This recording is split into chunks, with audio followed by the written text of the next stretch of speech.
After The Walking Dead comics ended in 2019, creator Robert Kirkman finally revealed that his favorite character from the series was Negan. F***ing obviously. But did you know that the bat-swinging, foul-mouthed, fan-favorite villain almost got killed off after a couple of issues? This is Behind the Dead, a new show that takes a deep dive into the lesser-known stories from The Walking Dead. Negan was first introduced in The Walking Dead comics in issue 100, which came out in 2012. His entrance was memorable. He put our heroes on their knees, turned Glenn's head into paste, and walked away untouched. Unlike the show, this was a quick scene. Abraham was already dead, Carl didn't almost get his arm chopped off, and we didn't have to wait for a bullshit cliffhanger that lost half the audience. Still, Negan's introduction into the comics shocked fans to their core and made Negan one of the most notorious villains in the series. He also helped make issue 100 the top-selling individual comic book of the 2010s. Eat shit, Batman. Despite Negan's popularity, Kirkman almost killed him off in issue 108. That was the end of the Something to Fear story arc, which introduced King Ezekiel and revealed Dwight to be a traitor. According to Kirkman, the plan was to have Rick bring Negan's head to Maggie after she took over Hilltop. A lemon meringue pie would have sufficed, but points for creativity. However, Kirkman just couldn't bring himself to do it. So instead of killing him, he made him the center of one of the biggest story arcs in the series, All Out War. You know, the one where Rick and his people had had enough of Negan shit, decided to fight back. Good times.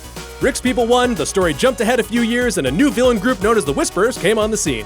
Seems like a great time to write off our leather jacket-wearing sociopath, right? Kirkman still couldn't do it. He once said, quote, "There was even one issue where I wrote Negan's death, and I sent it to Charlie Adlard, and he was like, 'Whoa, we'll kill a Negan!' And I was like, right, we shouldn't do it. So I rewrote the script. That was my British accent for Charlie Adlard. Holy shit, we're gonna get in trouble for that one. So, Negan stayed in prison for a while, until he broke out and joined the Whisperers. After he gained their trust, which was hilarious, he killed their leader Alpha and brought her head to Rick, just like Rick was gonna do to him with Maggie. Despite killing Rick's nemesis and helping win the Whisperer War, Negan was still exiled from Alexandria. Nearly a dozen issues later, Maggie hunted him down to finally get her revenge for killing Glenn. Seems like an opportune time to kill Negan once and for all, right? Okay, Maggie realizes keeping him alive is a worse fate than death, so she leaves him to live the rest of his days alone. We don't see Negan again until the final issue, which had skipped ahead 25 years. So even after 2 wars and nearly 3 decades after his first introduction, Negan survived The Walking Dead.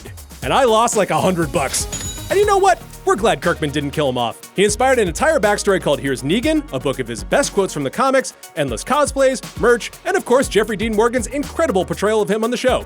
Are you glad Negan wasn't killed off? What would the comics have been like if he was? What happens when we die? Make sure to like and subscribe to Gamma Ray. I'm Woody Tondorf, and we'll see you next time.